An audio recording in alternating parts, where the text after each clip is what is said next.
Hi అండి అందరికీ. ఈరోజు రాగి పిండితో చపాతీలు కానీ పుల్కాలు కానీ చేసుకోవచ్చు. ఇవి మెత్తగా రావాలంటే ఎలా చేయాలో చూద్దాం. ముందుగా పొయ్యి వెలిగించి బాండ్లి పెట్టి అందులోకి 1 గ్లాసు వాటర్ వేసుకోవాలి.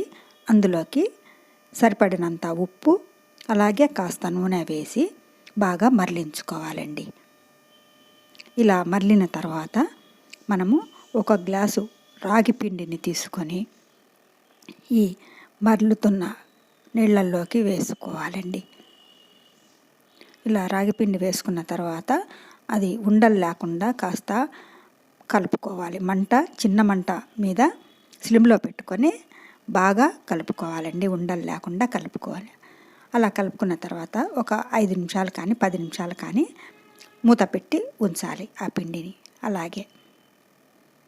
అలా మూత పెట్టి ఉంచిన తర్వాత 10 నిమిషాలు అవుతూనే దాన్ని వేరొక ప్లేట్లోకి తీసుకోవాలండి.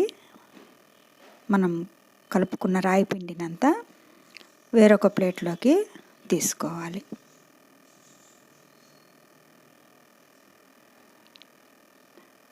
ఈ రాగి చపాతీలు ఆరోగ్యానికి చాలా మంచివండి. ఇవి ముఖ్యంగా షుగర్ పేషెంట్స్కు చాలా మంచిది. అలాగే వెయిట్ తగ్గాలనుకునే వారికి, పొట్ట ఫ్లాట్గా అవ్వాలనుకునే వారికి కూడా చాలా మంచిది.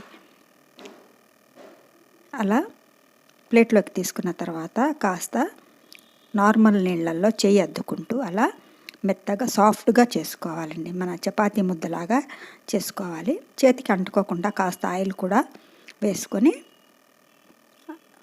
అలా ముద్దను రెడీ చేసుకోవాలి.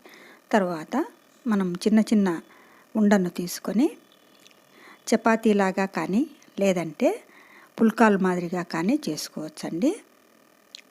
నేను చపాతీ ఎలా చేయాలో చేసి చూపిస్తున్నాను. ఇలా ఆయిల్ అప్లై చేసుకొని చపాతీలాగా చేసుకోవాలండి.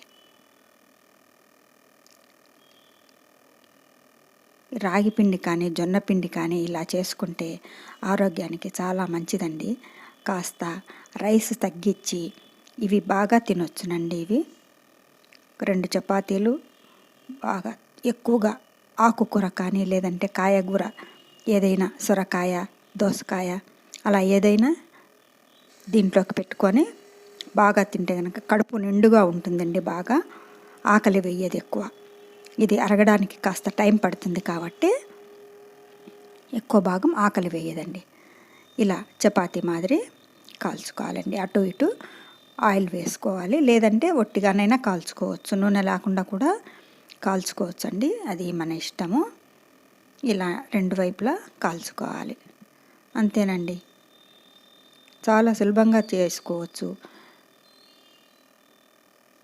రాని వాళ్ళు కూడా బాగా చేసుకోవచ్చునండి. చాలా మెత్తగా సాఫ్ట్గా వస్తాయి.